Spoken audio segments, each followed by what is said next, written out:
الرحمن الرحیم. قدرمند احمد علي ما دا ټیم کې په کوړی سټاپ کې یو دا شاته ما سره مصري باندې ته دا روډ تو شوی دی.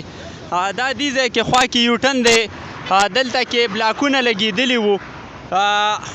دا بلاکونه خلکو لر کړي دي او دا تاسو ګورئ دا یو روډ پرې راوړی دو، خو دا پولیس والا ټریفک والا دلته دی ولاړ دی، نو چې دی یې ولیده نو واپس کېږي. زه په دې باندې لاړم، دغه ځای 4-5 ګاډي ما ولیده چې هغې را واپس شو، خو چې کله دا ټریفک والا دې ځای کې ولیده نو هغې واپس کېږي. زه تاسو ته ښیم زمونږ خلک معمولي تکلیف نه کوي او دا څه ټایم هم باعث حادثه جوړېدی شي فوټپات سره، دا هم کندې دی او دلته مونږ کتلي دي سویمه په سویمه دلته غټې واقعاګانې کېږي. بیا خلک ټریفک والا بدناموي چې ټریفک والا دلته کې نه ودرېږي، ډیوټي نه کوي، خو مونږ خلک خپله ذمهواري چې کومه ده نو هغه نه پوره کوو. زه به تاسو ته لایب ښیم، ګورئ تاسو چې دا خلک راځي او واپس کېږي.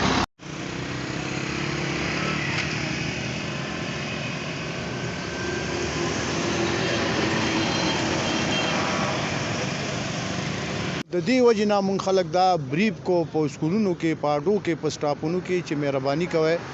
دا ځای کې د پېښور نه چې کوم ګاډي ځي نو د هغې دغه چې کوم دی نو په دغه دی هغه صرف فرنټ ته خیالي دې خوا خیال نه، اوس د هغه طرف نه چې راشي پې نو هغه نه را ادا کېږي، دا څو سره نو هغه نو مونږ خلک ډېر زیات دلته کې لګېدلي وو، دا چا لرګو دا د دې ځای کې د دې ځای عوامو د دې ځای خلکو عوامو د ځان د سهولت لپاره چېرې موږ دې ځای کې شارټ کټ راځو که نه پراپر یوټرن ورته هغه ځای کې جوړ شوی دی لار بیټي سره د خطرې نه پاک دی، هغه ځای کې حقانیې سره جوړ شوی د خطرې نه پاک دی، ځینې بورډونه ورته لګېدلي چې دا ځای یوټرن دی، دلته خو نه بورډ شته نو دې وجې نه دا بند کړو، رپورټ پې لاړو بند کېدی شو. د ډي سي پي صاحب په هدایاتو باندې هغې بره راپورټ ورکړه چې د حادثاتو خطره ده او اکسیډنټ پکې مالي حادثات پکې هم وشو، دغه هم وشو، نو هغې د وجې دې راپورټ ورکړو. بیا دا میاشت نیمه شل ورځې و د دې ځای ګیر چاپېره دا پرایویټ سکولونه دي، پبلیکونه دا دي، هغې د ځان د اسانتیا لپاره دا بیا کولو. زه دا دا پیغام ورکوم چې دا ژوند چې کوم دی نو دا د الله د طرفه یو نعمت او امانت دی او د دې حفاظت په مونږ باندې فرض دی. هر انسان چې جانه دی هغه باندې حفاظت د دې فرض دی. زه دې دا دغه ورکوم چې مهرباني دې وکړي دا یوټرن دې نه یوز کړي، چې کوم پراپر یوټرن دی هغه دې یوز کړي، د حادثاتو هم خطرات به کمي، جاني مالی ټولو حفاظت دپاره دا دغه خصوصي پیغام 14 اګست حوالې سره سبا 14 اګست دی خلک ویلینګ کوي، ډرفټینګ کوي، دای حوالې سره څه پیغام زما د طرفه دی دا دی چې ما خو تاته د لومبي نه ووایي چې د ژوند په دې موټر سایکلو چې کوم دی نو ون ویلینګ او دغه کېږي زیاتر په دې کې موږ اف آی آر وکړي، ټکټ یې موله باري ورکړي، خو ټول ینګ جنریشن دي. نو زما یې والدین ته خصوصا دا پیغام دی چې مهرباني دې وکړي په دې دغه کې د موټر سایکل دی انډر ایج والا مشه بل هم نه دی پکار، خو انډر ایج والا دی خصوصا نه ورکړي، ځکه چې د هغه د ځوانۍ جذبه او دغه نو هغه نه په خوږي او نه په دغه نو مهرباني دي چې موټر سایکل دی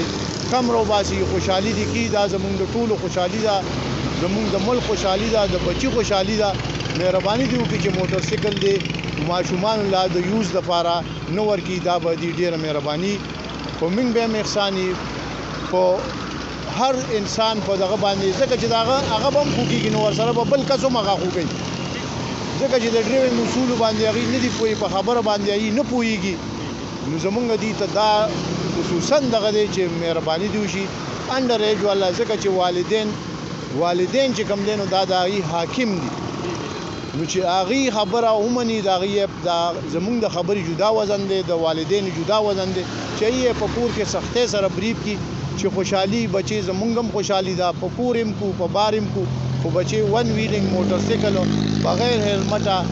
تیز رفتاري سره دې سره مه چلوئ، نو ډېره مهرباني به وي.